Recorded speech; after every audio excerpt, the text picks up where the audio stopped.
Good morning, golden morning, diamond morning. हम सभी मीठे बाबा के मीठे बच्चे रोज सवेरे बाबा से वरदान लेते, बाबा से वर्षा लेते, बाबा की मीठी दृष्टि से यही निहाल होते हुए शुभ संकल्प करते, बाबा मैं आपकी हूँ, आपके जैसी हूँ। आपने मुझे अपना बनाकर अपने दिव्य गुण और दिव्य शक्तियों के वर्षा और वरदान का खजाना दिया। शुक्रिया प्यारे बाबा, शुक्रिया। ऐसे बाबा से मीठी रूरिहान करते, आत्मिक स्थिति में स्थित होकर, देह सहित देह की दुनिया से न्यारे होकर, साइलेंस में बैठकर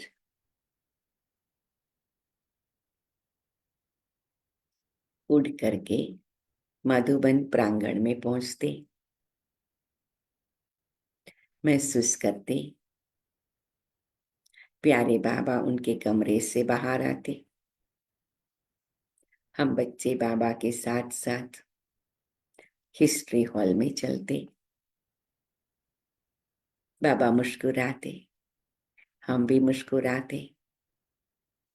बाबा आकर गद्दी पर बैठते, हम बाबा के सन्मुख उपस्थित होते और वही संगम युग के निराले अनुभव को आत्मा में समाते, बाबा से किरणें प्राप्त करते रहते और मुरली सुनते।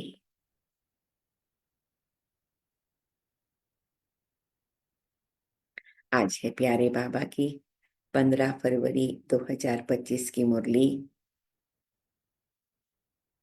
प्रातः मुरली ओम शांति बाप दादा मधुबन। मीठे बच्चे, बाप तुम्हें दैवी धर्म और श्रेष्ठ कर्म सिखलाते हैं, इसलिए तुमसे कोई भी आसुरी कर्म नहीं होने चाहिए। बुद्धि बहुत शुद्ध चाहिए। प्रश्न, देह अभिमान में आने से पहला पाप कौन सा होता है? उत्तर, अगर देह अभिमान है तो बाप की याद के बजाय देहधारी की याद आएगी। कुदृष्टि जाती रहेगी, खराब ख्यालात आएंगे, ये बहुत बड़ा पाप है।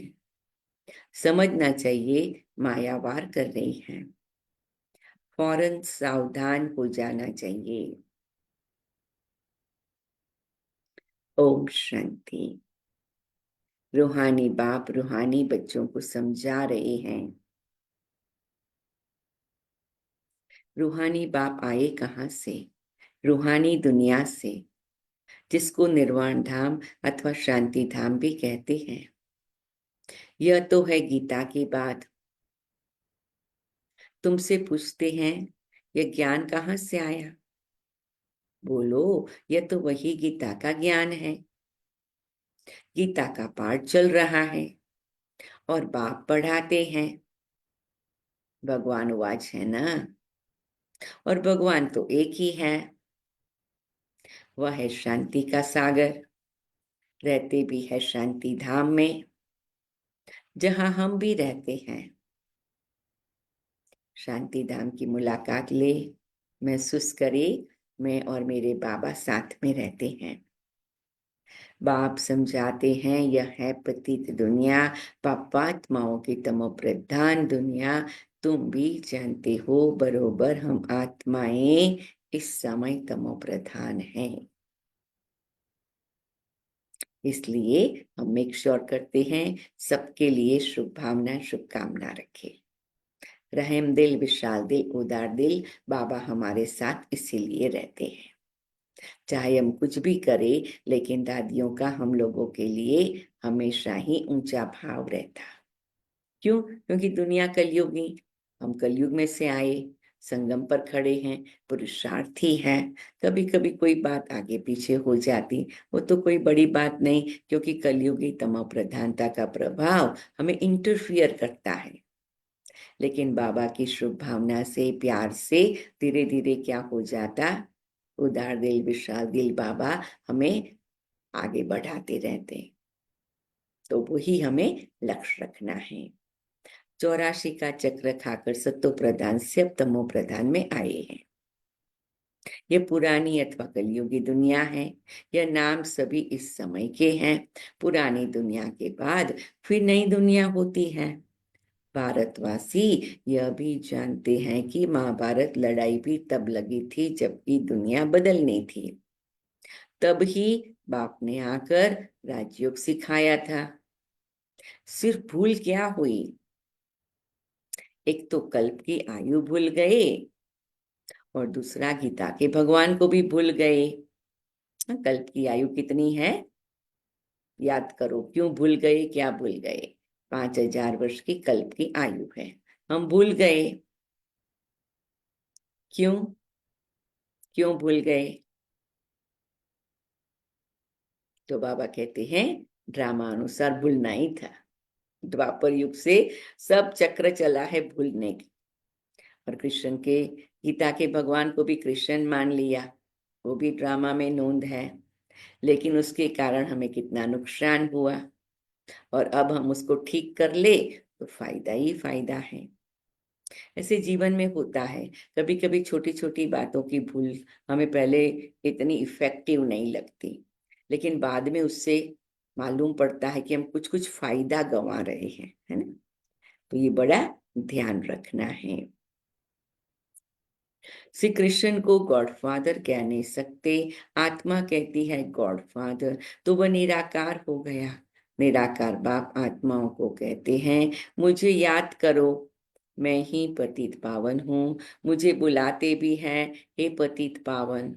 श्री कृष्ण तो देधारी है ना, मुझे तो कोई शरीर है नहीं। मैं निराकार हूँ, मनुष्यों का बाप नहीं, आत्माओं का बाप हूँ। यह तो पक्का कर लेना चाहिए।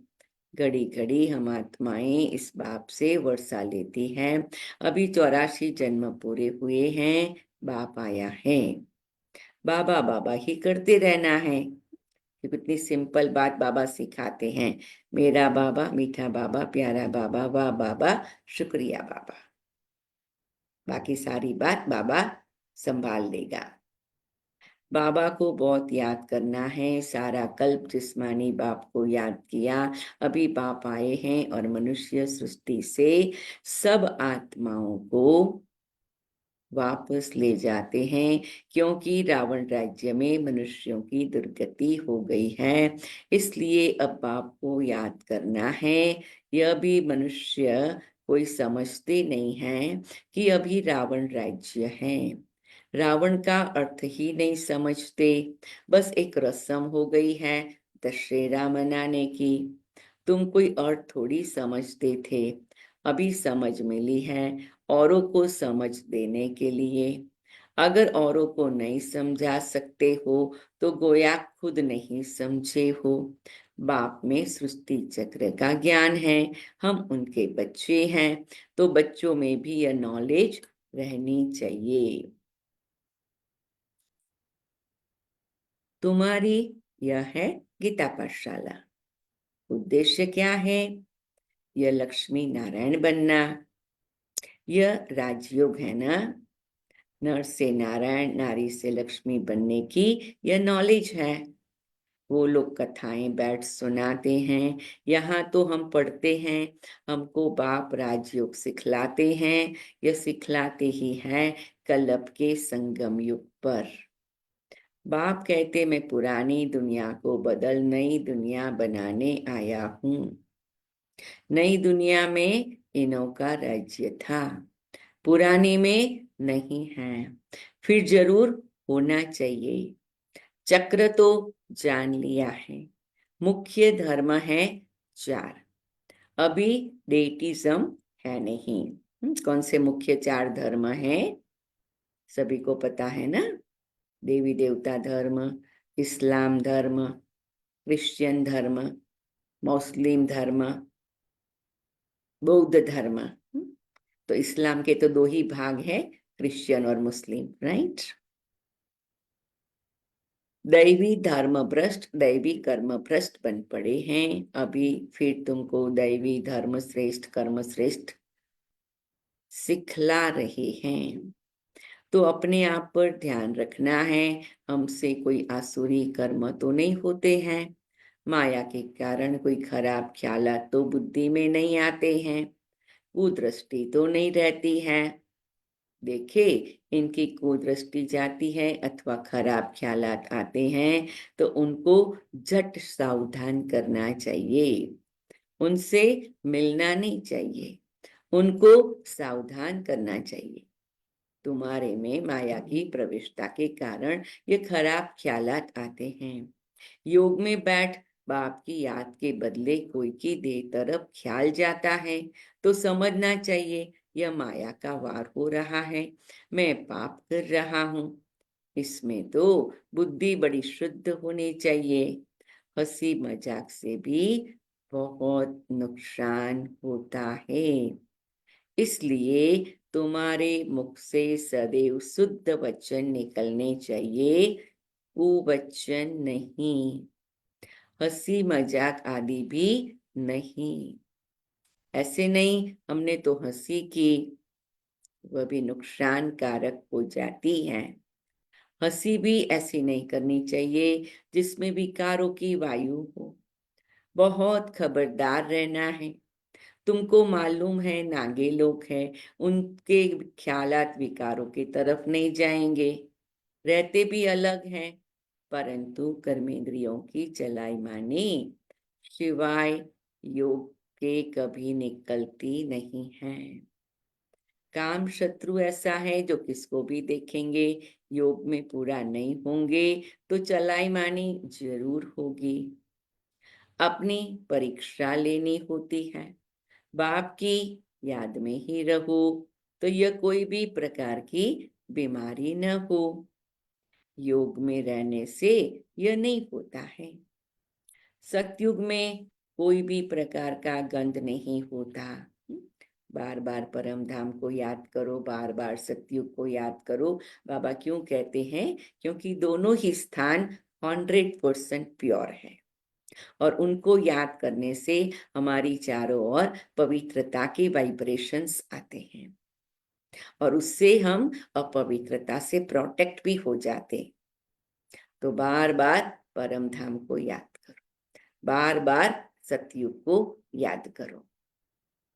कल एक बहन ने बहुत अच्छा बताया ना कि हमारा घर कौन सा है? परम धाम। बार बार परम धाम चले जाओ।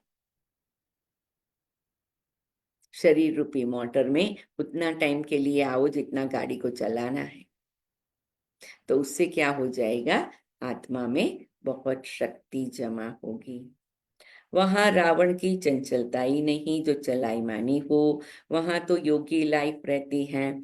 यहाँ भी अवस्था बड़ी पक्की चाहिए। योग बल से यह सब बीमारियां बंद हो जाती हैं। इसमें बड़ी मेहनत है। राज्य लेना कोई मासी का घर नहीं है, पुरुषार्थ तो करना है ना। ऐसे नहीं बस जो होगा भाग्य में सो मिलेगा। धारणा नहीं करते गोया पाई पैसे के पद पाने लायक हैं। सब्जेक्ट्स बहुत, इसमें बड़ी मेहनत है, सॉरी, सब्जेक्ट तो बहुत होती हैं। कोई ड्राइंग में कोई खेल में मार्क्स ले लेते हैं, यह है कॉमन सब्जेक्ट। वैसे भी यहाँ भी सब्जेक्ट्स हैं। बाबा लौकिक पढ़ाई और यहाँ की पढ़ाई का महत्व बता रहे हैं। कुछ न कुछ मिलेगा, बाकी बादशाही नहीं मिल सकेगी। वह तो सर्विस करेंगे तब बादशाही मिलेगी, उसके लिए बहुत मेहनत चाहिए। बहुतों की बुद्धि में बैठता ही नहीं है, जैसे खाना हजम ही नहीं होता है। ऊंच पद पाने की हिम्मत नहीं, इसको भी बीमारी कहेंगे ना। तुम कोई भी बात देखते न देखो, रूहानी बाप की याद में रहो। औरों को रास्ता बताना है, अंधों की लाठी बनना है। तुम तो रास्ता जानते हो, रचयिता और रचना का ज्ञान, मुक्ति और जीवन मुक्ति तुम्हारी बुद्धि में फिरते रहते हैं, जो जो महारथी हैं। बच्चों की अवस्था में भी रात दिन का फर्क रहता है। कहाँ बहुत धनवान बन जाते, कहाँ बिल्कुल गरीब। राजाई पद में फर्क है ना। बाकी हाँ, वहां रावण न होने कारण दुख नहीं होता। बाकी संपत्ति में तो फर्क है। संपत्ति में सुख होता है। हम्म? संपत्ति मिलती है पुरुषार्थ अनुसार। तो ज्यादा संपत्ति, ज्यादा पुरुषार्थ, ज्यादा योग अग्नि, ज्यादा ज्ञान का गहरा अनुभव। जितना योग में रहेंगे उतनी हेल्थ बड़ी अच्छी होगी। मेहनत करनी है। बहुतों की तो चलन ऐसी रहती है जैसे अज्ञानी मनुष्यों की होती है। वह किसका कल्याण कर नहीं सकेंगे। जब इम्तिहान होता है तो मालूम पड़ जाता है कौन कितने मार्क्स से पास होंगे। फिर उस समय क्या करना पड़ेगा, क्या होगा? हाय हाय करनी पड़ेगी। इसलिए बाबा कहते हैं हाय हाय से बचने का सहज तरीका क्या है? वाह वाह, वाह बाबा वाह, वाह ड्रामा वाह, वाह मेरा पार्ट वाह, वाह मेरा सुंदर ब्राह्मण परिवार वाह, वाह मेरा महान भाग्य वाह। तो बाबा कहते वाह वाह करते रहो, तो हाय हाय नहीं करनी पड़ेगी। तो बाबा ने हर बात का सॉल्यूशन बताया है, हर बात की दवाई बताई है। हमें केवल उसको यूज करना है। बाप दादा दोनों ही कितना समझाते रहते हैं, एक भी नहीं, दोनों समझा रहे हैं। बाप आए ही हैं कल्याण करने, अपना भी कल्याण करना, दूसरों का भी करना है। बाप को बुलाया भी है, आकर हम पतितों को आकर हम पतितों को पावन होने का रास्ता बताओ। तो बाप श्रीमत देते हैं, तुम अपने को आत्मा समझ दे, अभिमान छोड़ मुझे याद करो। कितनी सहज दवाई है। बोलो हम सिर्फ एक भगवान बाप को मानते हैं। वह कहते मुझे बुलाते हो आकर पतितों को पावन बनाओ, तो मुझे आना पड़ता है। ब्रह्मा से तुमको कुछ भी मिलना नहीं है। वह तो दादा है, बाबा भी नहीं।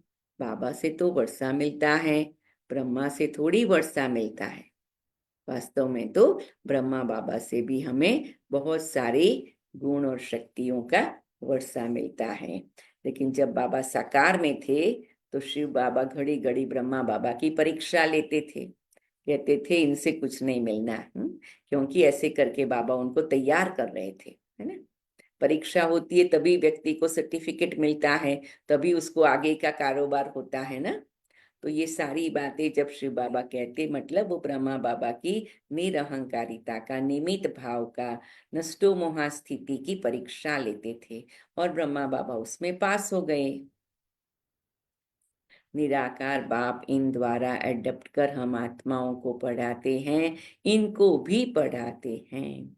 ब्रह्मा से तो कुछ भी मिलने का नहीं है, वर्षा बाप से ही मिलता है। इन द्वारा देने वाला एक है, उनकी ही महिमा है। वही सर्व का सद्गति दाता है। यह तो पूज्य से फिर पुजारी बनते हैं। सतयुग में थे, फिर 84 जन्म भोग अपतित बने हैं, फिर पूज्य पावन बन रहे हैं। हम बाप द्वारा सुनते हैं, कोई मनुष्य से नहीं सुनते। मनुष्यों का है ही भक्ति मार्ग, यह है रूहानी ज्ञान मार्ग। ज्ञान सिर्फ एक ज्ञान सागर के पास ही है। चलो एक सेकंड के लिए, कुछ क्षण के लिए बाबा की याद में बैठ जाए। ज्ञान सागर से मुझे ज्ञान मिल रहा है।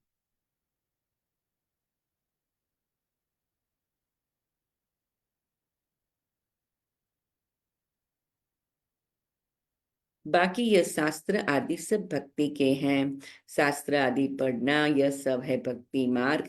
ज्ञान सागर तो एक ही बाप है। हम ज्ञान नदियां ज्ञान सागर से निकली हैं। बाकी वह है पानी का सागर, और नदियां बच्चों को ये सब बातें ध्यान में रखनी चाहिए, अंतर्मुख हो बुद्धि चलानी चाहिए, अपने आप को सुधारने लिए अंतर्मुख हो अपनी जांच करो। अगर मुख से कोई कुवचन निकले या कुदृष्टि जाए, अपने को फटकारना चाहिए। हमारे मुख से कुवचन क्यों निकले, हमारी दृष्टि क्यों गई, अपने को चमाट भी मारनी चाहिए, सावधान करना चाहिए, तब ही उच्च पद पा सकेंगे।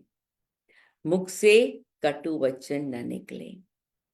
बाप को तो सब प्रकार की शिक्षाएं देनी होती है, किसको पागल कहना यह भी कुवचन है। इस बारी मधुबन में हमने ये बहुत अच्छा सीखा। मोहिनी दीदी ने सबको ये बताया, खास पक्का कराया, कुछ भी शब्द बोलो, कुछ भी कहो, उसके पहले बहुत संभालो। और मैंने इसको बहुत नोट किया, क्योंकि कभी कभी हम ऐसा कुछ भी बोल दे, किसी को तकलीफ हो जाए या कोई उसको मिसअंडरस्टैंड कर ले या कोई को अननेसेसरी हम ओवर एक्सपेक्टेशन कराए या एम्बिशियस बनाए, है ना। तो कटु वचन मतलब एक तो खराब बात या कड़वी बात, लेकिन कभी कभी संभाल के चलना, सबको प्रैक्टिकल बनना सिखाना, ग्राउंडेड बनना सिखाना, उसको उस रीति से आगे बढ़ने के लिए मदद करना, ये भी एक बहुत संभाल के बोल के करना है ना। तो कई बातों के इशारे बड़ों से मिलते हैं, सीखने को मिलता है। मनुष्य जिसके लिए भी जो आता है वह कहते रहते हैं, जानते कुछ भी नहीं, हम किसकी महिमा गाते हैं। महिमा तो करनी चाहिए एक ही पतित पावन बाप की, और तो कोई है नहीं। ब्रह्मा विष्णु शंकर को भी पतित पावन नहीं कहा जाता है, यह तो किसको पावन नहीं बनाते। पतित से पावन बनाने वाला एक ही बाप है। पावन सृष्टि है ही नई दुनिया, वो तो अभी है नहीं। प्योरिटी है ही स्वर्ग में, पवित्रता का सागर भी है, यह तो है ही रावण राज्य। बच्चों को अभी आत्माभिमानी बनने की बहुत मेहनत करनी चाहिए। अंडरलाइन करे, बार बार मैं आत्मा हूँ, निराकार हूँ, ज्योति स्वरूप हूँ, जगमगता सितारा हूँ, कर्मेंद्रियों का राजा हूँ, स्वराज अधिकारी हूँ, राज योगी हूँ, राज ऋषि हूँ। एक एक ऐसे स्वमान से बार बार अभ्यास करने से आत्माभिमानी स्थिति पक्की होती है। एक स्वमान को कम से कम 21 बार लिखे तो सारे दिन में इतना सुंदर होगा, जो आत्माभिमानी स्थिति जागृत हो जाएगी।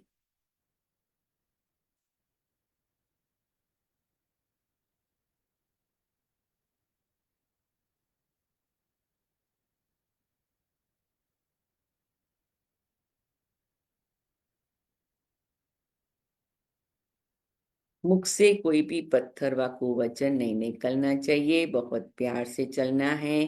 कुदृष्टि भी बड़ा नुकसान कर देती है, बड़ी मेहनत चाहिए। आत्माभिमानी है, अविनाशी अभिमान, देह तो है विनाशी, आत्मा को कोई भी नहीं जानते।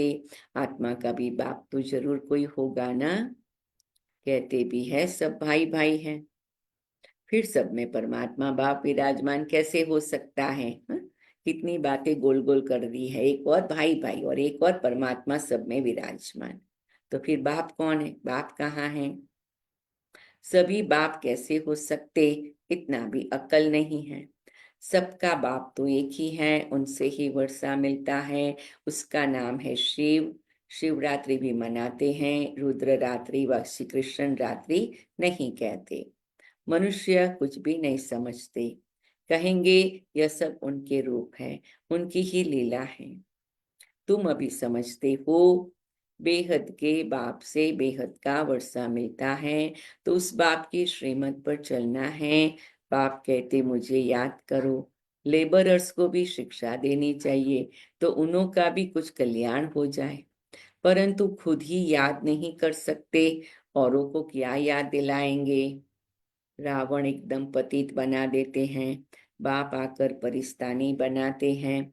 वंडर है ना, कोई की भी बुद्धि में यह बातें नहीं हैं। ये लक्ष्मी नारायण कितना ऊंच परिस्तानी से फिर कितना पतित बन जाते। इसलिए ब्रह्मा का दिन, ब्रह्मा की रात गाई हुई है। शिव के मंदिर में तुम बहुत सर्विस कर सकते हो। बाप कहते तुम मुझे याद करो, दर दर भटकना छोड़ दो। यह ज्ञान है ही शांति का। बाप को याद करने से तुम सतो प्रधान बन जाएंगे। बस यही मंत्र देते रहो। कोई से भी पैसा नहीं लेना चाहिए जब तक पक्का न हो जाए।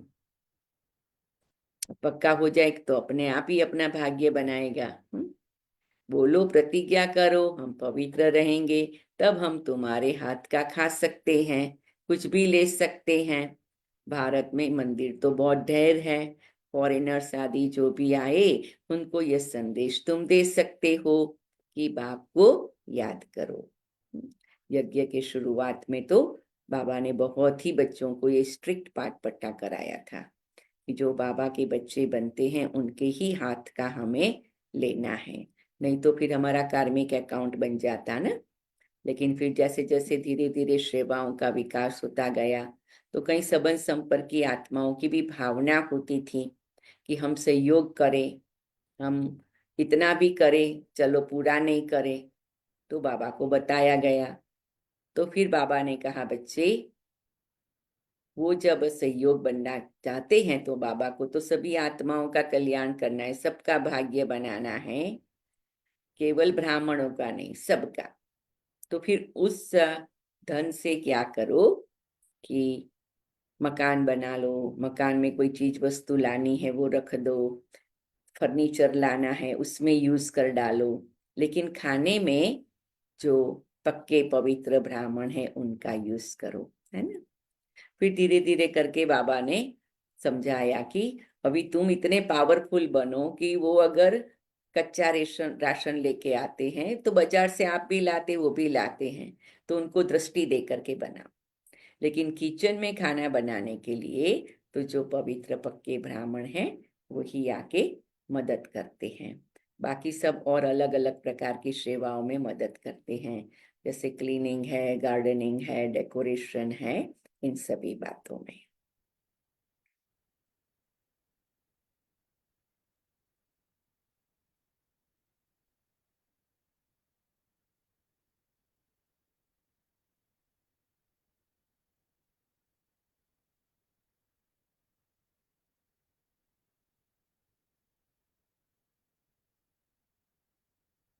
फॉरेनर्स आदि जो भी आए उनको यह संदेश तुम दे सकते हो कि बाप को याद करो। अच्छा, मीठे मीठे सिके लदे बच्चों प्रति माता पिता बाप दादा का याद प्यार और गुड मॉर्निंग। रूहानी बाप की, रूहानी बच्चों को नमस्ते। हम रूहानी बच्चों की रूहानी बाप दादा को, मातेश्वरी जगदम्बा दादियों को नमस्ते नमस्ते, शुक्रिया शुक्रिया।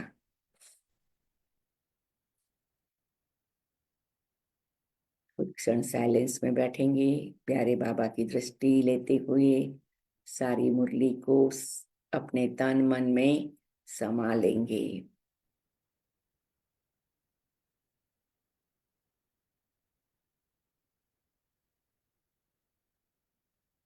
धारणा के लिए मुख्य सार, कभी भी ऐसी हंसी मजाक नहीं करनी जिसमें विकारों की वायु हो।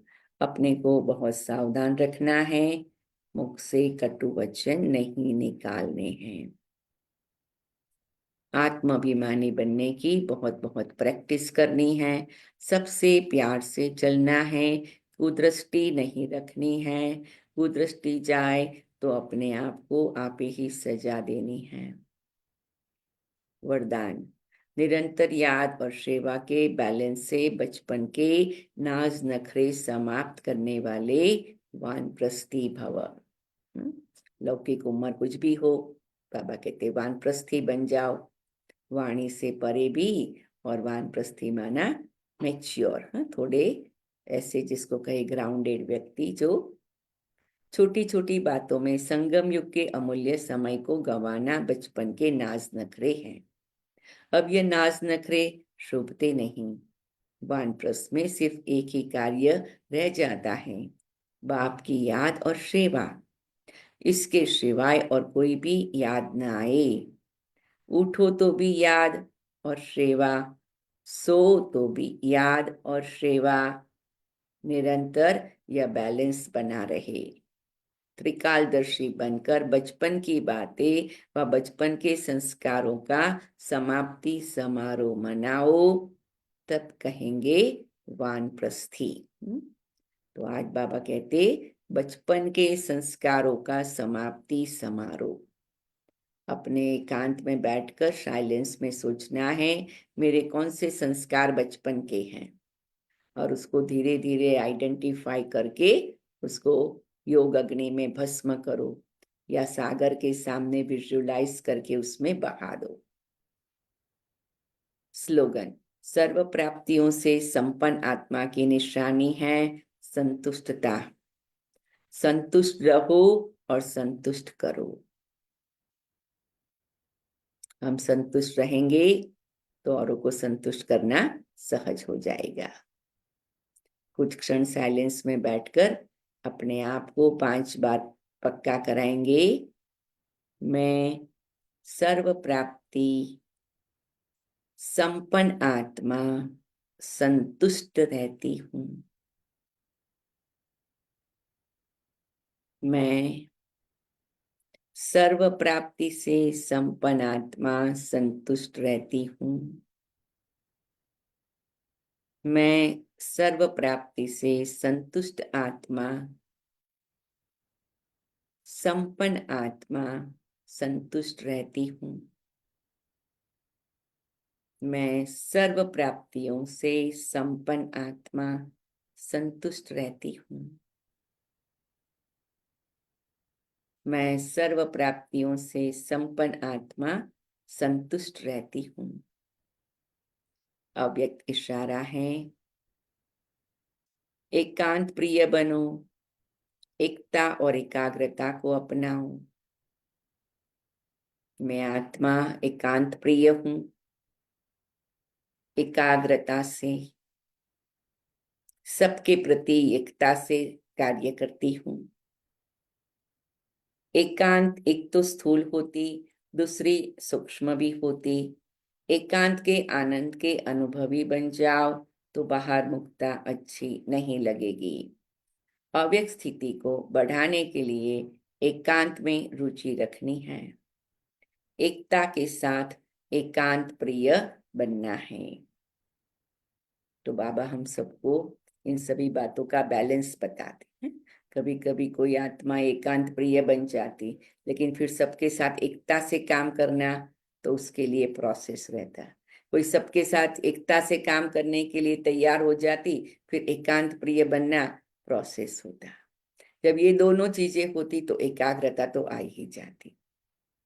अच्छा, ओम शांति। प्यारे बाबा की याद में बैठेंगे, बाबा के प्यारे आवाज में याद प्यार भी सुनेंगे, गीत सुनेंगे और फिर मुरली पॉइंट्स रिपीट करेंगे। ओम शांति।